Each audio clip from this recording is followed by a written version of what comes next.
Welcome to the Plume and Page. Today's story is Alice's Adventures in Wonderland by Lewis Carroll. Chapter 3. A Caucus Race and a Long Tail. They were indeed a queer-looking party that assembled on the bank. The birds with draggled feathers, the animals with their fur clinging close to them, and all dripping wet, cross, and uncomfortable. The first question, of course, was how to get dry again. They had a consultation about this, and after a few minutes it seemed quite natural to Alice to find herself talking familiarly with them, as if she had known them all her life. Indeed, she had quite a long argument with the Lory, who was at last turned sulky, and would only say, "I am older than you, and must know better," and this Alice would not allow without knowing how old it was. And, as the Lory positively refused to tell its age, there was no more to be said. At last the mouse, who seemed to be a person of authority among them, called out, "Sit down, all of you, and listen to me. I'll soon make you dry enough." They all sat down at once in a large ring, with the mouse in the middle. Alice kept her eyes anxiously fixed on it, for she felt sure she would catch a bad cold if she did not get dry very soon. "Ahem," said the mouse, with an important air. "Are you all ready? This is the driest thing I know. William the Conqueror, whose cause was favoured by the Pope, was soon submitted to by the English, who wanted leaders, and had been of late much accustomed to usurpation and conquest. Edwin and Morcar, the Earls of Mercia and Northumbria—" "Ugh," said the Lory with a shiver. "I beg your pardon," said the mouse, frowning, but very politely. "Did you speak?" "Not I," said the Lory hastily. "I thought you did," said the mouse. "I proceed.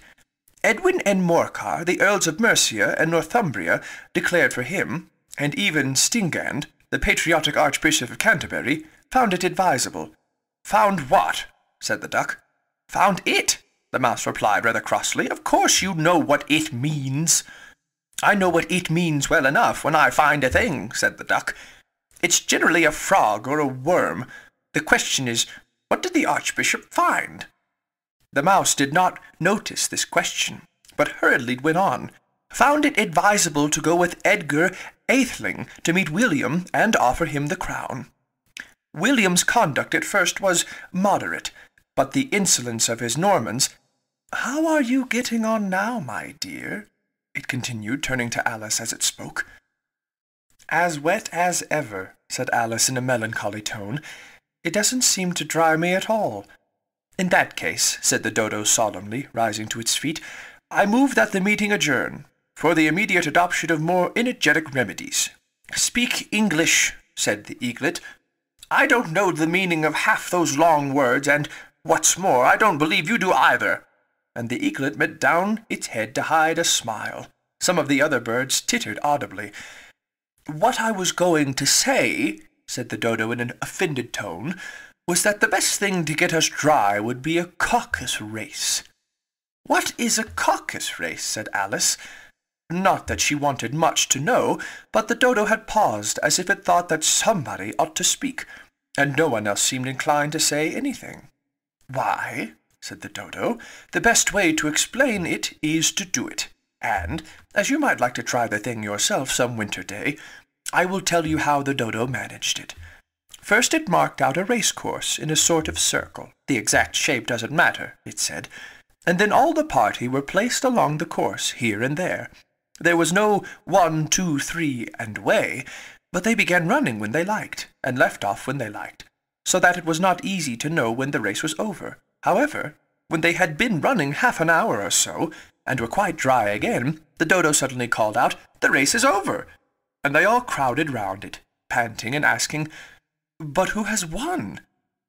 The question the dodo could not answer without a great deal of thought, and it sat for a long time with one finger pressed upon its forehead, the position in which you usually see Shakespeare in the pictures of him, while the rest waited in silence. At last the dodo said, 'Everybody has won, and all must have prizes.' 'But who is to give the prizes?' quite a chorus of voices asked. "Why, she, of course," said the Dodo, pointing to Alice with one finger, and the whole party at once crowded round her, calling out in a confused way, "Prizes! Prizes!"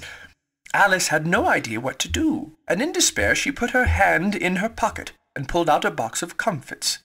Luckily the salt water had not got into it, and handed them round as prizes. There was exactly one apiece all round. "But she must have a prize herself, you know," said the Mouse. "Of course," the Dodo replied very gravely. "What else have you got in your pocket?" he went on, turning to Alice. "Only a thimble," said Alice sadly. "Hand it over here," said the Dodo. Then they all crowded round her once more, while the Dodo solemnly presented the thimble, saying, "We beg your acceptance of this elegant thimble," and, when it had finished this short speech, they all cheered. Alice thought the whole thing very absurd, but they all looked so grave that she did not dare to laugh, and, as she could not think of anything to say, she simply bowed, and took the thimble, looking as solemn as she could. The next thing was to eat the comfits. This caused some noise and confusion, as the large birds complained that they could not taste theirs, and the small ones choked and had to be patted on the back. However, it was over at last, and they sat down again in a ring, and begged the Mouse to tell them something more. "You promised to tell me your history, you know," said Alice, "and why it is you hate C and D," she added in a whisper, half afraid that it would be offended again. "Mine is a long and sad tale," said the Mouse, turning to Alice and sighing. "It is a long tale, certainly," said Alice, looking down with a wonder at the Mouse's tail. "But why do you call it sad?" And she kept on puzzling about it while the Mouse was speaking, so that her idea of the tale was something like this. Fury said to a mouse that he met in the house, "Let us both go to the law. I will prosecute you. Come, I'll take no denial. We must have a trial, for really this morning I've nothing to do." Said the Mouse to the Cur, "Such a trial, dear sir, with no jury or judge, would be wasting our breath."